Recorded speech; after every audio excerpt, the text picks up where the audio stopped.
Welcome back, warriors, to another epic episode of the worst fighting game. My never-ending quest to dethrone Pit Fighter!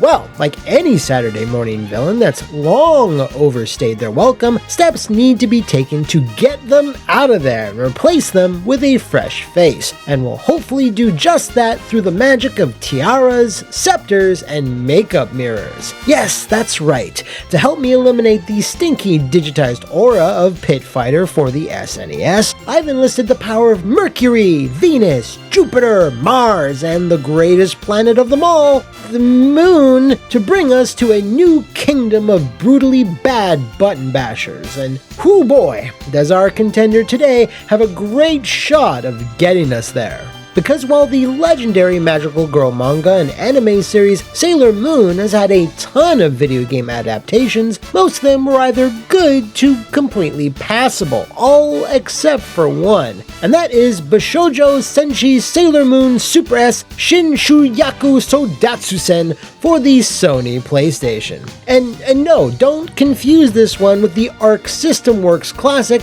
Pretty Soldier Sailor Moon S Out of Field Brawl contest for the lead part, because that's a fan base you don't want to mess with.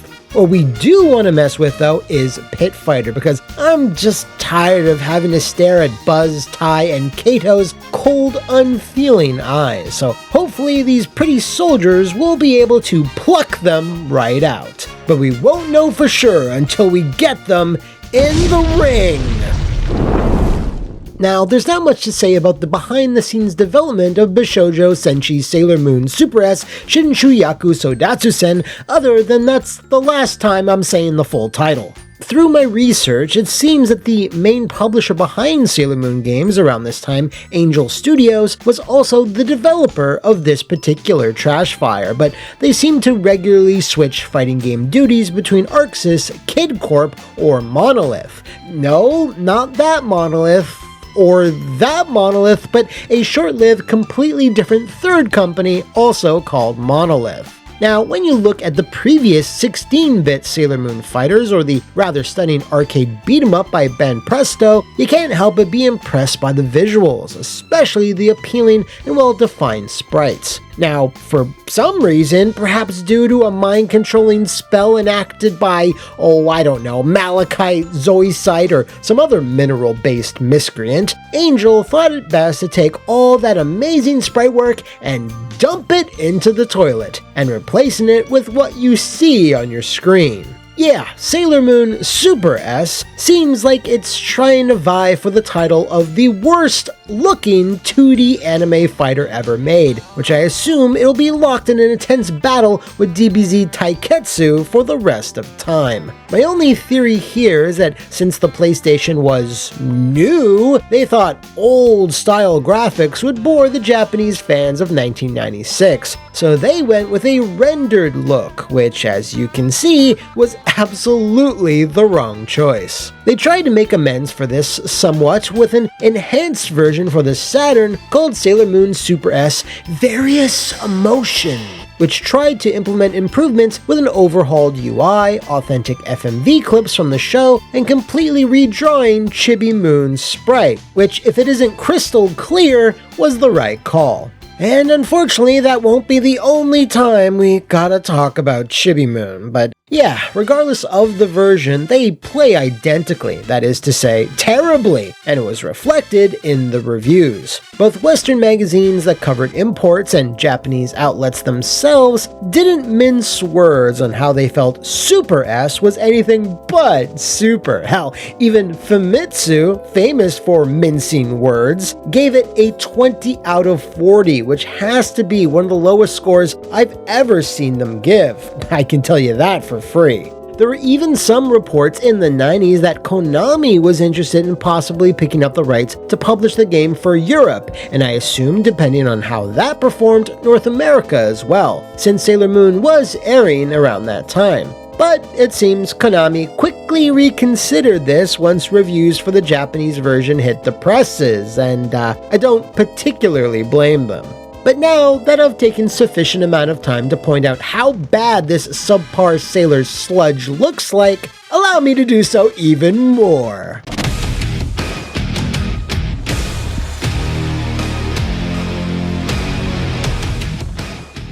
So, at the behest of Queen Beryl, I guess, the developers of SuperS plan to make this the most hideous fighting game in existence, and they sure succeeded in that mission. However, it's not just the overly shiny rendered aesthetic, but the proportions of the characters themselves, and that they're not proportionate at all. As everyone knows, the anime had a clean, balanced look for all the scouts, both the inner and outer ones, while the original manga had more of a pronounced, elegant flair to it. But here, we just have a bunch of fucking Gumbies in miniskirts. Arms and legs stretch out randomly in awkward ways. Everyone has weird idol poses, and most of their faces are represented by a few blotchy dots. It's almost as if Rare decided to do a rendered remake of Human Killing Machine. I can't overstate just how ugly this all is, because if these were the visuals of a completely original fighting game, it would, obviously still be really bad, but when you attach it to a legendary property like Sailor Moon, that has a very well-known, established aesthetic, it's 1,000 times worse. The stages are not much better. They're just flat, lifeless voids that seem to be modeled after specific backgrounds from the show, but it's honestly hard to tell, as there's no NPCs, animation, or anything happening in them at all. Like, where's the perfume store that sells ice cream? Rolling right along, the sound and audio matches the visuals with its general crappiness, because, when you're watching a 21-minute episode of the show, Moon or Mars will call out their special attacks maybe 3 to 4 times tops, but here you can spam every single move every single second, so it sounds something like this.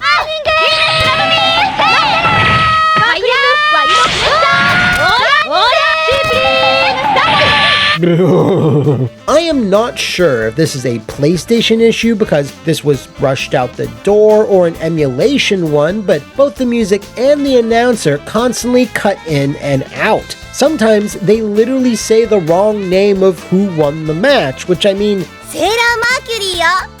guess that fits in with the barely finished vibe that Sailor Moon SuperS seems to be going for. But if this is an emulation issue and the sound errors don't happen on real hardware, well, tough tiaras, I'm still holding that against it. We have now arrived at the moment you've all been waiting for, the endings. And strap yourselves in, everyone, this is gonna get wild.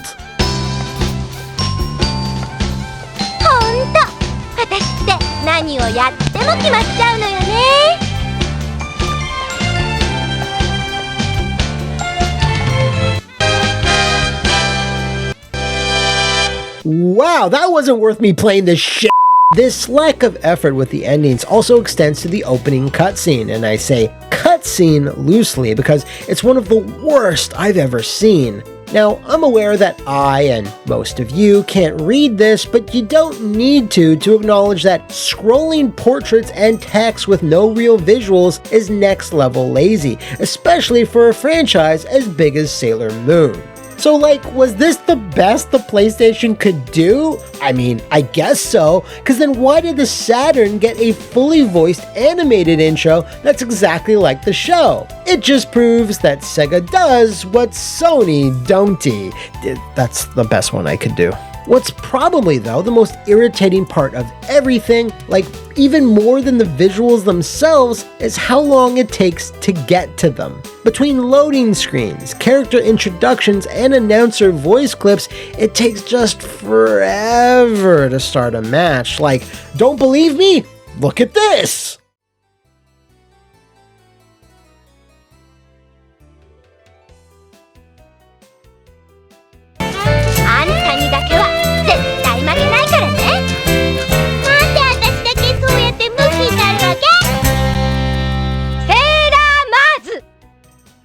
VS セーラームーン。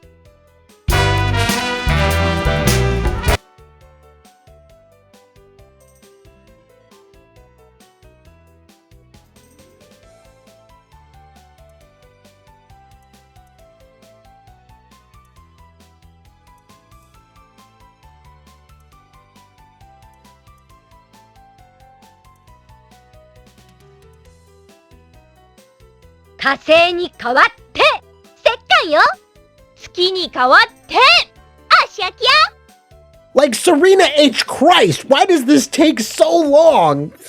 Man, the only thing worse than all of the presentation is the...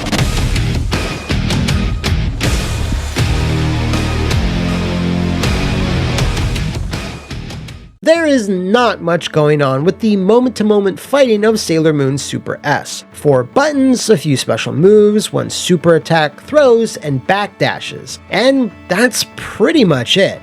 At the start of his single-player arcade run, there is a thing where you can assign points to a bunch of different attributes and stats, which is of course appropriately titled the Ability Customize System! And obviously, good luck figuring any of this out, unless you've studied Japanese or have a spare Liam lying around. I've always felt that these types of stat allocation gimmicks are rarely worth having because the math will always work out that you can never make a truly busted and therefore more interesting fighter. You're always going to be garbage or slightly above average at best. Unless, of course, you pre-order at GameStop for the best, most exclusive gem packs. So yeah, this stat stuff is typically useless, but here in Sailor Moon, they're even more useless. The computer AI is not especially cautious or has any kind of self-preservation, maybe except for one character, but I suppose this is because the game was made with younger fans in mind. But regardless, the stat stuff is just the illusion of being able to customize your character. If it let you swap out different sets of special moves, that I could understand, but this, no, I don't. What I understand even less is the roster, in that it's oddly split between modes. I mean, why? When you do single player, you have 5 Inner Scouts and Chibi Moon. But if you hit up the Versus mode, which is called Meeting mode, Pluto, Saturn, Uranus, and Neptune are added to the lineup. I mean, I guess since there's no real endings in the arcade mode, it doesn't matter too much, but it's weird either way. What's even weirder is that why is it just the scouts? The story does mention that the reason all the girls are fighting is to simply prove who is the strongest amongst them, but like, could we not have gotten a few Negaverse baddies? How about one of the Doom and Gloom girls, Nephite or Queen Beryl? Hell, I'd even settle for Tuxedo Mask. And he doesn't even do anything! My work is done here. You didn't do anything! Didn't I? I will give the game a shred of credit though, as it does include a training mode. It's a bit odd, but it is there. You get a move list when you pause the action, and there's no HUD for some reason, so if you wanted to reenact certain cinematic moments from the show, like beating the crap out of Chibi Moon, you can. And that about does it for the inner workings of this complex fighting system. As you can see, it barely offers any innovation over the likes of Street Fighter II games, even though it was released in 1996, when Capcom was already releasing bangers like Street Fighter Alpha 2. For now though, let's move on to the most dire aspect of this whole ordeal. Yeah, even worse than the visuals, and that is, of course, the...